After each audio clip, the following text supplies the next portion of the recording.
Good morning, everyone. Today we are here to commemorate the passing of the Buddha. We also call this Nirvana Day.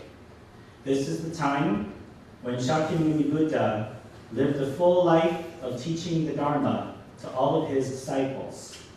But realizing that he would not live in this world forever, had to instruct his disciples very carefully that the true Buddha is not just a physical body, that it's the teachings and the community that they share in that will continue the Dharma for ages to come. Of course, everyone, as you can see in this picture that's to your right, the final picture on the right in this story of the Buddha, many people gathered and cried and were so sorrowful because they did not want the Buddha to leave this world. They wanted the Buddha to stay forever and to teach the Dharma. But the Buddha said to them that the teachings themselves can be eternal if we continue to pass this message forward. But we have to also remember that the Buddha taught many things to many different people. He taught skillful means, and there were even times where his Dharma talks were no talks at all. There's a famous talk of the Buddha where he held up a flower, and everyone was a little bit confused. But then one of his disciples actually smiled at the flower, and the Buddha pointed to him and said, "You understand." But most importantly for us as people who walk the Jodo Shinshu, or the Nembutsu path, the Buddha taught us the Nembutsu. This is because the Buddha realized that without him present to tell us verbally and verbatim the proper ways to go about conducting ourselves and living our lives, that we would need a practical teaching to continue engaging with the Dharma. And that is the Nembutsu, Namo Amida Butsu. And that is what, for all of you who are new here today, that is what we all just did when we placed our hands together and said Namo Amida Butsu. That's it. That's all that the Buddha, the Buddha said that is all that you need in order to engage with the Dharma. For many of us as human beings, we need things sometimes to be complicated. We need things to be hard and to take the hard path. I know this for sure because I am the same way. Just ask my colleagues from the Institute of Buddhist Studies. I was never doing the easy thing. I always had to take the hard way out. But this is because of my ego. This is because of my inflated ego, thinking that in order to look like I have achieved something, I have to do something hard. And yet at the same time, there was a wonderful teaching of Namo Amida Butsu that reminds us of the wisdom and compassion from Amida Buddha's Pure Land that is given to us here in this life and now, freely, without measure, without stopping. It is that constant energy. So, to give an example, a few weeks ago, or I should say back in early January, Reverend Cindy and I, we had a bit of a power outage at the parsonage. Now, how many of you have been through a power outage before? Don't you kind of freak out a little bit? Oh my gosh, I don't have my internet. I don't have the electricity. I can't watch TV. I can't stream my shows. I can't, right? And then, of course, it's even scarier here sometimes because it gets dark, right? So for us, it actually happened at 5 o'clock in the evening, and we're like, ooh, this is kind of scary. So we had to take our lights out. Thankfully, I had a somewhat charged external battery that I could plug a lamp in, just to give us some light. But when we talk about Namo Amida Butsu and endless wisdom and compassion, I want you to think of an endless power source that continues to work for our benefit.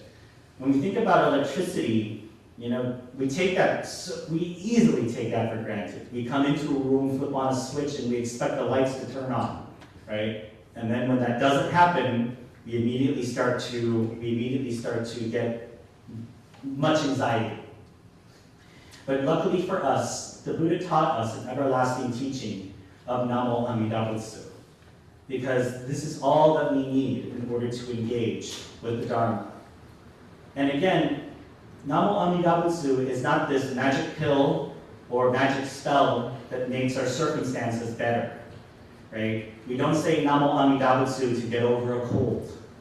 We don't say Namo Amida Butsu to win the lottery, as much as I wish I could do sometimes, especially when the lottery gets up to like $1.8 billion, right? I say Namo Amida Butsu 10,000 times a day, and then I can get, that money, right?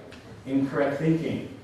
Namo Amida Butsu is there as a reminder that the Dharma continues to work for us, and we acknowledge it. And we are so filled with gratitude that we say Namo Amida Butsu. Think of an endless power source that will never stop working for us. Think of an endless cycle of love and care and wisdom and compassion that continues to feed us on a daily basis. Realizing that the Dharma is there for us, because of us, and for us, all at the same time. This is the teaching that the Buddha left us. And this is why I'm forever grateful for the 3 Pure Land Sutras. Because the Buddha, never tied his teachings and the survival of the teachings to his physical body. That sometimes, especially for a lot of you Dharma school students who go off into the world, right? Many of you are seniors now and you're going to get ready for college and go out into the world. Sometimes you have to be careful about the people you associate with sometimes. Or even, professors or people with large egos, right? And again, I'm not saying that all of us here don't have that, but if there is a person, right, who says that in order to succeed in life or in order to, function properly, you need me, right? This is a warning sign, a red flag. The Buddha never taught this. The Buddha said the teachings are the principle. So the Buddha could leave the world and leave the teachings with us because he understood that in order for things to continue and to survive, he needed to count on so many other people. We are also here to commemorate Pet Memorial, where we remember all of the pets who we loved and cherished throughout our years. I think almost everyone in this room has had a pet at some point. And our pets are some of our greatest Dharma teachers. Why? Oftentimes pets, unless you have a parrot or a bird of some kind, don't really talk to us by using words. They talk to us by gestures. They talk to us with eyes. They talk to us with meows or barks or whatever other noise that they make. And they indicate to us what they need. And isn't it wonderful? Pets, when you think about it, don't need money. Well, we need money in order to take care of pets, but pets aren't concerned with status.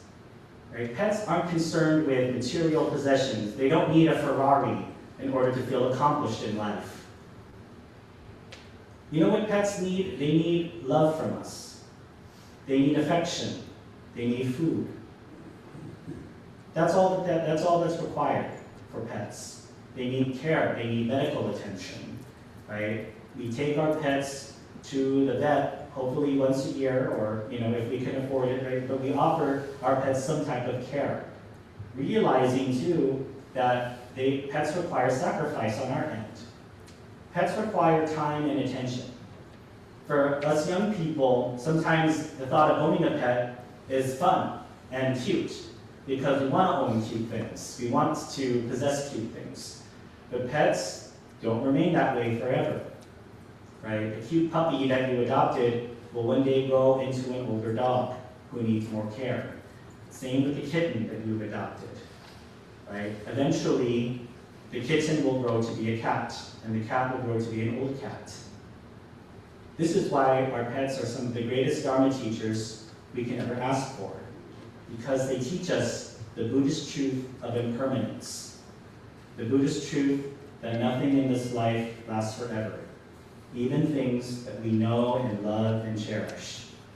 During the good days and during the days when our pets are young and full of health and vigor, we cherish those memories so wonderfully. And then when we get to the time where our pets are sick and require more time and attention and care, we look at those times with love and compassion as well, even sometimes with tears. And then, on the inevitable day that the pet has to leave us, we look upon that with great sorrow and feel a sense of emptiness inside. I know for a fact that when my cat Irvin passes, it's going to be very hard for me. Just last week, we took our cat in for teeth cleaning. And so when that happens, you have to, keep the pet, you have to let the vet take the pet for pretty much the whole day. So coming back to a house where there's no cat at the top of the stairs to greet us with meows and, and commands for food was even nerve-wracking for me. And this also awakens me to my attachments as well. Now, one of the things about Buddhism, though, is that I think that there is a misunderstanding about the teachings from time to time. Buddhism teaches us that in order to receive enlightenment, or in order to achieve enlightenment, we need to fully detach from the world. But I think that this is a misunderstanding of what that means. This means that we have to be fully free of our ego, right? This means that we have to be fully free from our own sense of self-interest. That's what that means. Detachment doesn't mean being cold and being, closed off to everything. When a person passes away or when a pet passes away, it doesn't mean we shut off our emotions and say, well, that happens, death happens, it's reality, right? That's not what's happening at all. We can feel those deep emotions of grief and sadness, even anger, of how unfair life can be at times when our pet leaves us too soon. We can acknowledge those feelings. We can feel those feelings. The thing that Buddhism teaches us is not to be consumed by those feelings, not to fall into an endless pit of despair. Buddhism teaches us a healthy balance of feeling those emotions, but then also turning our understanding to how can we continue to move forward. And thinking about our lives in terms of as a pet owner. Did I walk my dog enough, right? Did I clean up after my dog every single time I took them for a walk, right? All of these questions. Our pets are some of our greatest Dharma teachers. They teach us responsibility. They teach us boundaries, right? They teach us, they teach us what unconditional love looks like.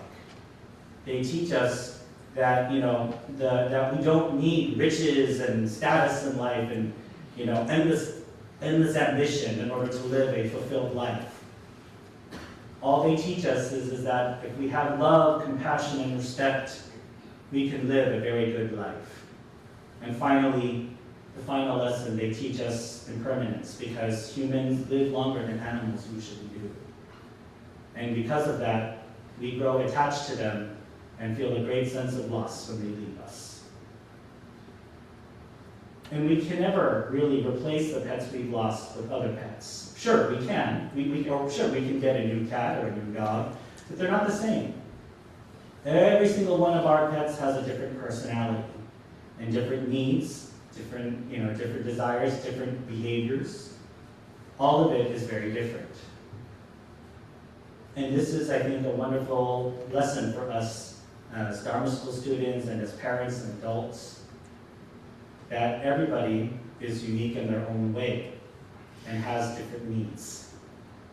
And the Buddha even taught this way when it came to the Sangha that he preached to. Everyone has different needs, different desires, different places that they're at. So with this in mind, let us think very heavily on the lessons that the Buddha taught us. And while they may be many and very, very diverse, let us be very grateful that he provided us with a practical and easy teaching that is Namo Amida Butsu. And let us also remember our pets with a great sense of fondness and a great sense of love and compassion. And if you have a pet house at home now, go home and give them a pet and give them love or give them a treat and show them that you love them deeply. Please join me in Gassho.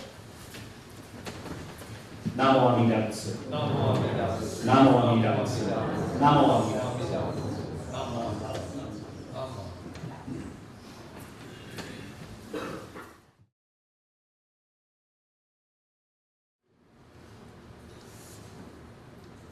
Will everyone please join me by placing your hands together in Gasho or bowing your heads in silent contemplation as I read the words of our founder, Master Shinran Shonin. Here we see from the true teaching of the great sage that when the three types of beings difficult to save, those afflicted with the three kinds of sicknesses difficult to cure, entrust themselves to the universal vow of great compassion, and take refuge in the ocean of Shinjin, that is Amida's benefiting of others, the Buddha is filled with pity for them and heals them, commiserates with and cures them. It is like the wondrous medicine called Manda, curing all illnesses. Beings of the defiled world, the multitudes possessed of corruptions and evil, should seek and think on the diamond-like indestructible true mind, that they should hold steadfast to the primal vow, which is the wondrous medicine called Manda. Reflect on this. Namo Amida Butsu. Namo Amida Butsu. Namo Amida Butsu. Namandats. Namandats.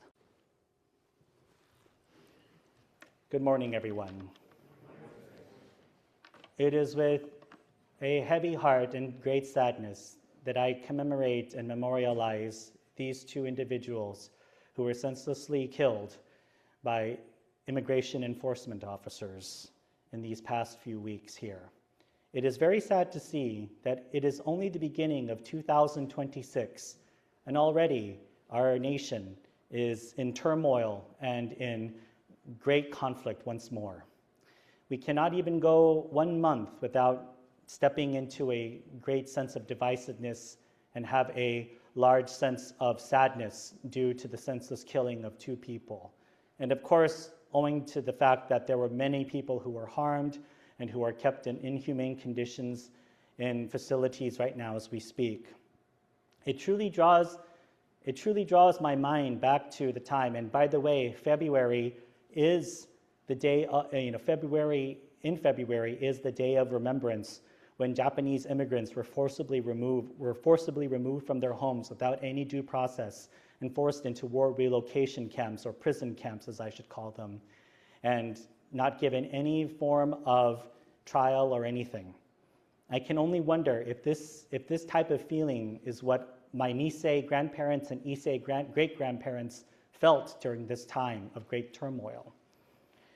But I'm also here not to just give us a great sense of sadness and doubt and a sense of fear, because if there's one thing that the Buddha Dharma is able to do, it's to provide us with a great sense of comfort as well. Realizing that as tragic and as horrible as these deaths are, there are still good people out there as well. The good people in this room who sit and care for one another and listen to the Dharma, Buddha Dharma, and do their best, their utmost best, to live their lives as such. And of course, when protests happen, and of course, when a horrible incident occurs, anger is a natural reaction to this. Now, of course, Buddhism doesn't say that anger should be suppressed. And of course, peaceful protest and shouting your freedom of speech, of course, and demonstrating with signs is, of course, something that should be encouraged to help and let everybody know that what's happening right now is not okay. What's happening right now is not a good thing. But we also, as Buddhists, must be careful with how we manage these feelings as well. Of course, anger is something that's natural and should not be suppressed, but giving in to senseless rage is another thing that we must really do our best to check ourselves with. And this isn't to excuse horrible injustices that have been done. Horrible injustices should be called out, and the Buddha himself called it out as well. But it's also to save our own sense of harmony. By the way, harmony does not mean that we have to just forget everything and sweep things under the rug and pretend that everything is okay. I can tell that many of us here in the Sangha, if not all of us here sitting in this Sangha right now, have a deep sense of unease, a real sense of what we call dukkha in Buddhism, suffering, right? It's not just hurting, it's not just feeling pains, it's this mental deep sense of unease, of what tomorrow is going to bring, what the future is going to hold. And especially for me, as a soon-to-be father, I am also feeling this with an extra sense of dread as well. What kind of world am I bringing my son into? That's one part of me. But Buddhism also encourages for us to take part and to drink from the well of the other part of optimism as well, not just negativity. Because I know, and I've met so many wonderful people in this world, so many people who do selfless acts of kindness, so many people who take good care of each other, not for any reward or for any, type of recognition, but just because it's the right thing to do.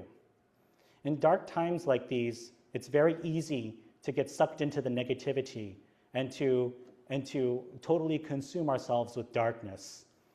And sadly, when we think about the news and when we think about what we choose to look at on Facebook, this only perpetuates the problem. Now, I'm not saying at all that we as human beings should dig our heads in the sand and pretend that everything's okay and only look at the positive side of life. We have to look at both. We have to be confronted with both. This section that I read from this morning comes from Shinran Shonin's Kyogyo Shinsho, or our founder's magnum opus, his great writing, where he writes on the person difficult to save. This whole section comes from the Nirvana Sutra, where they talk about King Ajatasattu, or King Ajase is the easier name to call him, finally comes face to face with the terrible deeds that he has done. King Ajatasattu was not a kind king. He was not a compassionate king. He was a dictator. He caused wars. He fought in many battles. He executed people. He usurped the throne from his father. He did all of these horrible things. But towards the latter part of his life, his body started to come out in fester and boils and started to exemplify this sickness. And the sickness resembled his terrible deeds in life. He gathered many, many yes men and advisors around him and asked, what can I do? And a lot of them just continued to, give him enabling advice. Things like, yeah, you did some horrible things, you did some bad things, but you're not any worse than any other tyrant or dictator who's lived on this earth. So you know what, relatively speaking, you're not that bad, right? Getting all this advice from people, giving him excuses and justifications and this and that, listening to only yes men who would just tell him what he wanted to hear. And at the same time, his condition was not improving. He was still continuing to get worse. So finally, Jivaka, his most trusted assistant, finally told him, in order to cure your ailment, you must go see the Buddha. Now, Ajatasattu does not want to do this, because that means that he's going to come face to face with true reality, with truly seeing what he has done, right? But isn't that the step to healing? When we have a problem, or when we have a condition, or when we know that we've done something bad, this is the first step to redemption. Truly coming face to face with the thing that you fear the most, yourself. This is the story of Ajatasattu going to see the Buddha. And you know what? When he went to go see the Buddha, what was the most interesting thing was that Ajatasattu thought that the Buddha was going to judge him and give him all this condemnation, right? All of these horrible things. But all that the Buddha could see was a broken and hurt and sick man, and said, you have a problem? Let's talk about fixing it. Let's talk about healing you, right? The Buddha did not treat him with this vile sense of, justice or horribleness, right? He said that you came to me, and that in itself shows a first step to healing, which is what all of us do every single day when you think about it, when we walk through these temple doors. All of us can admit that we are not perfect beings, that we are not perfect people. And sadly, when we have things in society like senseless killings of 2 individuals and other individuals who are in horrible captivity, it's easy for us to kind of justify ourselves and to say, oh yeah, well, we don't do that stuff, we're not as bad, right? But we also have to come to a true sense of reality of who we are as well. And this is why we also, as Jodo Shinchu Buddhists, rely upon the Nembutsu path to help guide us in life. But also, remember, the Buddha taught us the Nembutsu way not to give us a golden ticket out of responsibility. When we think about all the creeds that we read in our daily services here at Tacoma Buddhist Temple, like our pledge or the Jodo Shinchu Creed, we say that we are going to do our best to try and make society a more harmonious place to live in. We say that we're going to, do our best to exemplify the teachings that we learn here, right? Jodo Shinchu is not here to give us a golden ticket out of responsibility or to give us what we call licensed apathy.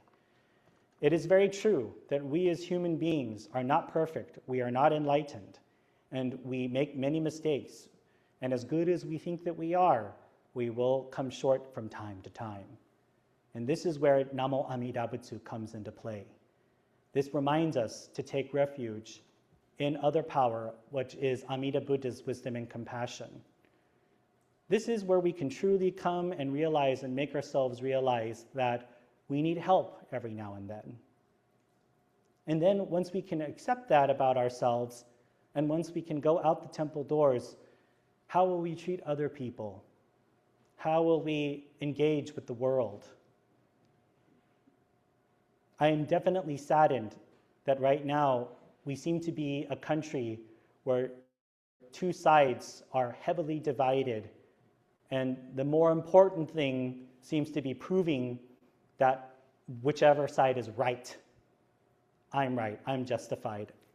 I am the one. But that's not what this is about. What this is about is coming to a real understanding of who we are as people, what the human condition is.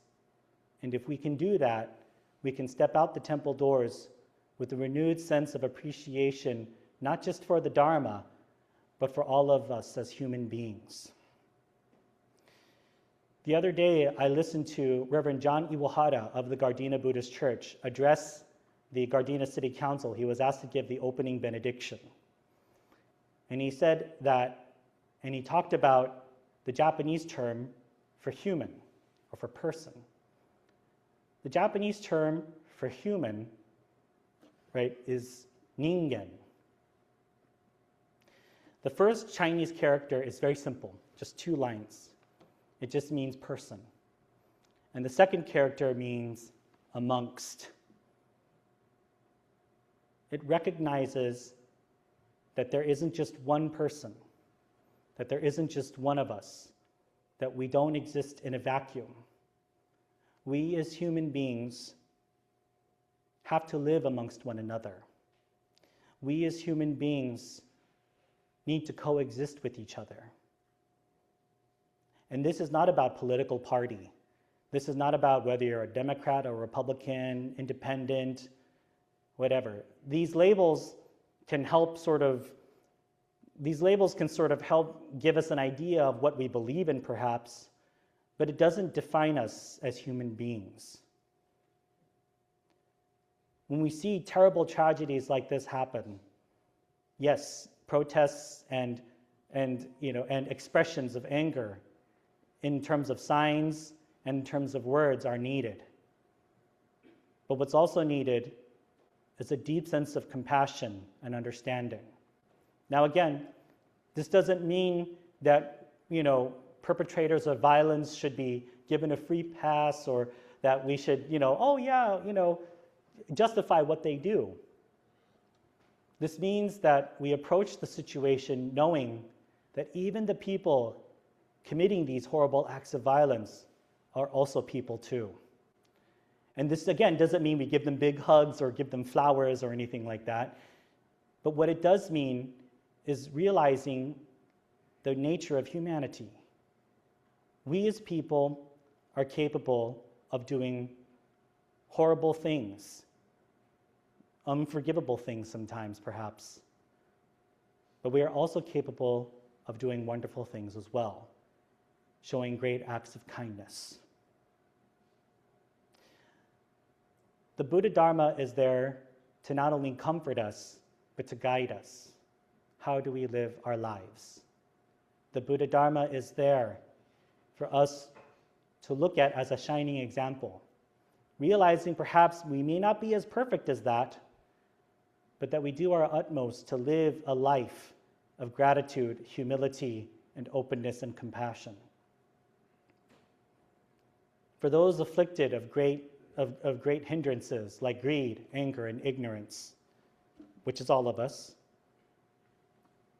we have to learn how to manage these things. We have to learn what Namo Amida Butsu really means to us. Namo Amida Butsu is not there for us to force down people's throats.